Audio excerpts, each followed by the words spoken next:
If you want the evidence that Kamala Harris is running for governor of California, you need look no further than her PR stunt this week, visiting the damage of the LA fires.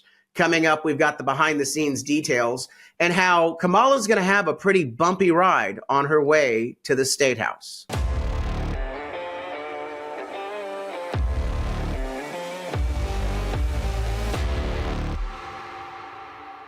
I'm Carl DeMaio, chairman of Reform California and a California state representative representing District 75 in the state assembly. I told you even before the November election that Kamala Harris not only was going to lose, but that she was going to come back to California, tail within her legs, and run for governor. She has only been out of office for two and a half weeks right now.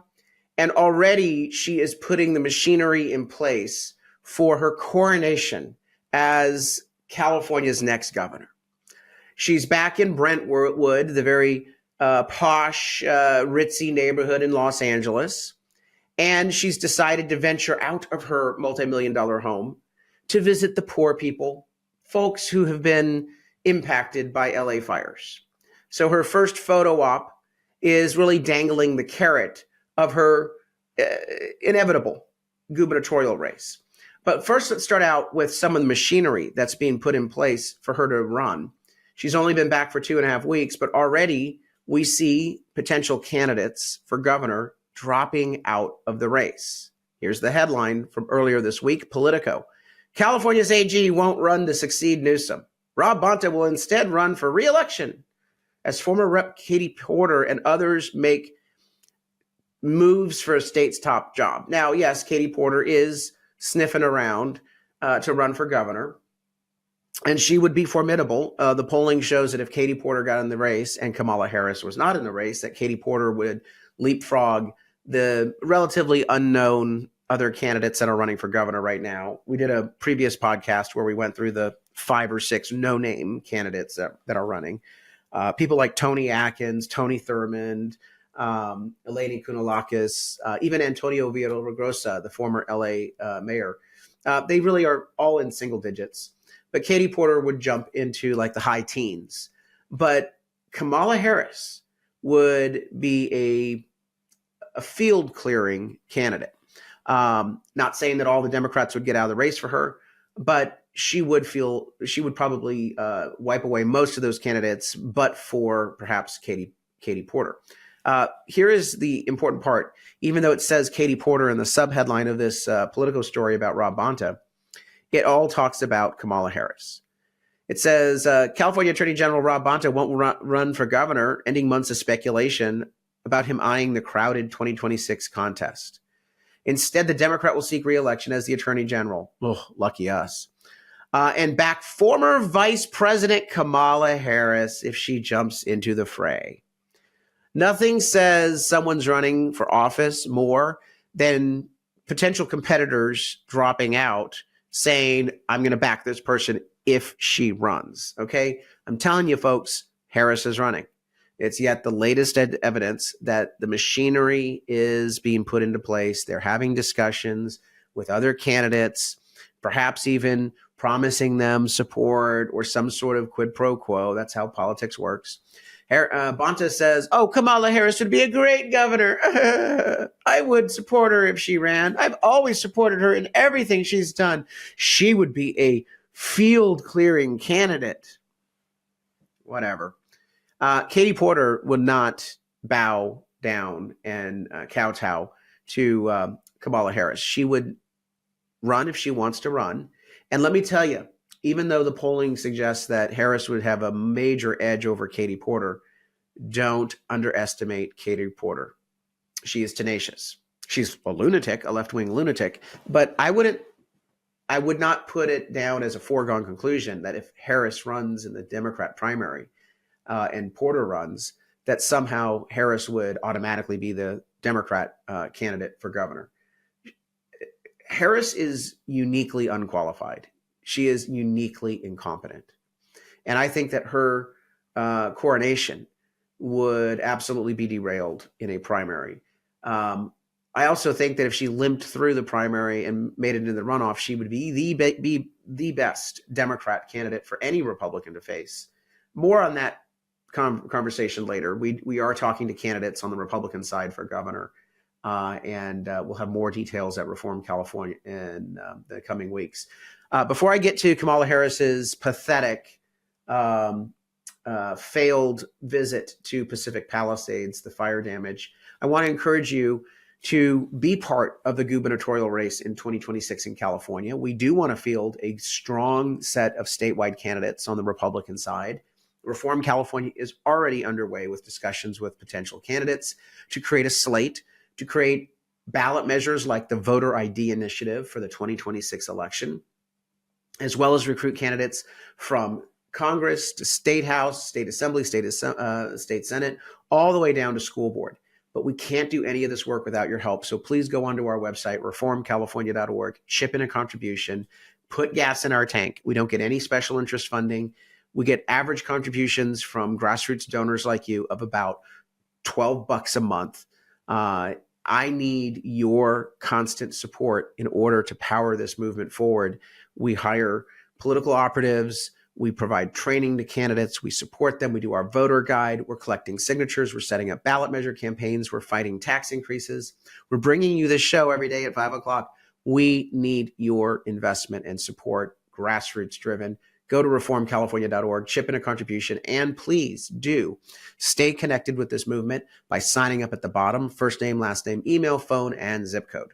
Now let's talk about Kamala Harris's pathetic tour of Pacific Palisades. Here's ABC 7 in LA reporting on it. Today, former Vice President Kamala Harris toured neighborhoods devastated by the Palisades fire, not far from her own home in Brentwood. And Eyewitness News reporter Josh Haskell was able to tag along as she met with local leaders and residents. Former Vice President Kamala Harris surveying the damage from the Palisades fire, wanting to see it for herself because she says this is her community. Harris lives in nearby Brentwood. To literally be on the ground here, you can smell the smoke that was here. You can feel such a descriptive tour. If she were really interested in seeing things, why did she not visit when she was vice president? She didn't bother to show up. She didn't go home to her community. She wasn't present in her community. She was milking every single moment of the grandeur and the majesty of being a failed vice president. She's wanting to run for governor, so this is her first foray outside of her Brentwood mansion. Toxicity, frankly, of the environment.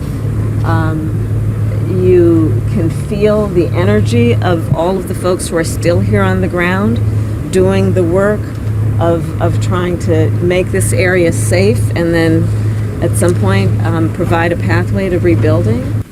She's like, oh, the work that's happening here. She didn't criticize the slowness of the recovery efforts. She didn't say, oh, golly, we have to cut red tape. Oh, golly, we have to put water in the reservoir, make sure that water is in the hydrants. Oh, gosh, we have to make sure we allow property owners the ability to clear vegetation so they have defensible space. We need to hold government accountable for their public lands like the canyons with all these homeless people back there that have set fires. No, she didn't say a word about solutions.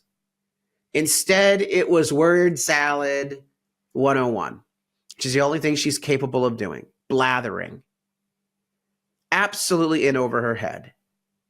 And how much of a distraction was this little PR stunt of people having to, put the security corridor up? Because, yes, she still gets wall-to-wall security for the first 6 months after she's vice president. She gets basically a full security detail from the Secret Service. While in Pacific Palisades, Harris met with first responders, LA County Public Works, and toured the devastation with LA County Supervisor Lindsay Horvath. She has offered her continued support, and I know that this will give her a new insight into exactly what New insight? Give her a coloring book and some crayons. We're facing on the ground. Harris also met Pacific Palisades resident Jamie Longo. We all want it back so badly. We're not sure how we're going to get there, but everybody's very strong, and small community, we all know each other by one way or the other, and we're just trying to find a way. Harris didn't hesitate to offer her view on climate change, saying it's not just about climate change.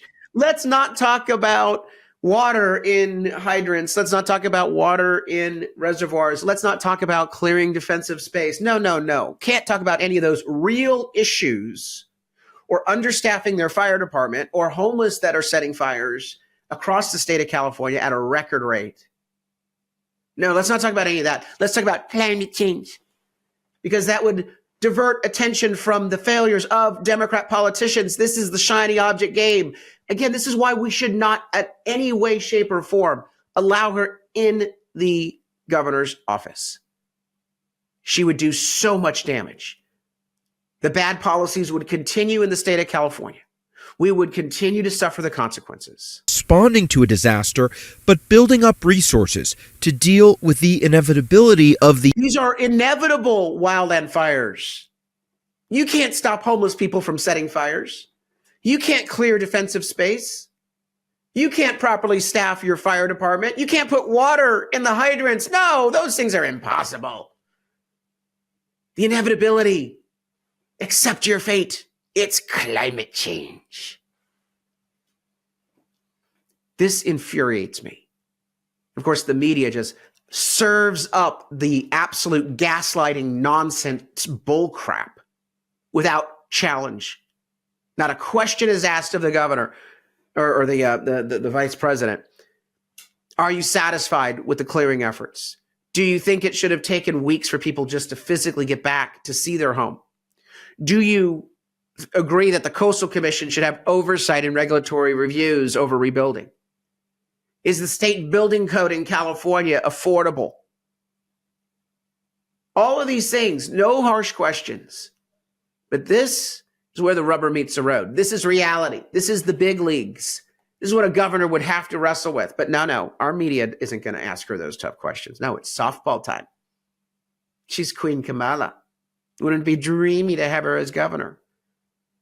Yeah, that's what you thought about vice president, right? These catastrophic events and become more resilient. When asked about whether she plans to run for governor of California, the former vice president responded, "I've only been home for 2 weeks and 3 days." Yeah, I know. I've only been home for 2 weeks and 3 days. What do you think Donald Trump has done for 2 weeks and 3 days? Trump has basically been, racking and stacking them, setting up executive orders, blitz of all sorts of positive change. She's sitting at home crying, eating bonbons.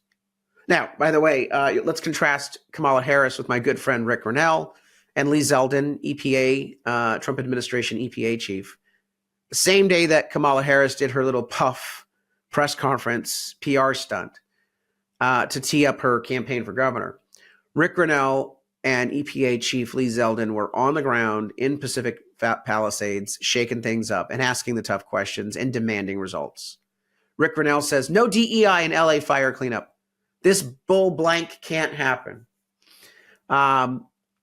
Specifically, he said that contracts should not be awarded on the basis of DEI preference credits, that we should allow anyone to bid and go with the best value, lowest responsible price and best performance qualifications. I mean, amazing that we would actually do a merit-based system to help people get the best support possible to rebuild. That's what Rick Grenell is demanding. He says that he was aware that hiring contractors for debris removal of Palisades burned homes was stymied because they were trying to find the right mix of DEI-approved contractors. Grenell advocated for allowing contractors from all over the country to work in LA. I don't care about the color of their skin. I don't care if they're in a wheelchair. We want people to do the job and get it done and not hold up because we have some quota system. Bravo, Rick Grenell. Actually highlighting the lethargy, the incompetence that the Democrats continue to exhibit in the aftermath of the fires. Not a word by Kamala Harris, no questions by the media on these issues, but Grenell is showing up and literally calling them out. Bravo. Again, Reform California, proud to stand with Rick Grenell, Lee Zeldin, and other reformers who are fighting the good fight, who are doing that which clearly Kamala Harris is incapable of doing. We can take back this state. The Trump administration officials, they're coming here. They haven't left us for dead in the ditch. They're helping us fight. The least we can do is rise up and fight alongside them. That's why I encourage you, join the movement here at reformcalifornia.org. Like this video, subscribe to this channel so that you don't miss out on our daily content. We give you news that the liberal media of this state refuses to cover. Until next time, Carl DeMaio, chairman of Reform California and a California state representative. Thanks for watching, and I hope you enjoyed this episode. But before you click away, please subscribe to this channel and click that notification button so you get updated when we post new episodes. Plus, like this video and share it with your friends so that we can help spread our message across the state. Reform California with Carl DeMaio is paid for by Carl DeMaio for State Assembly.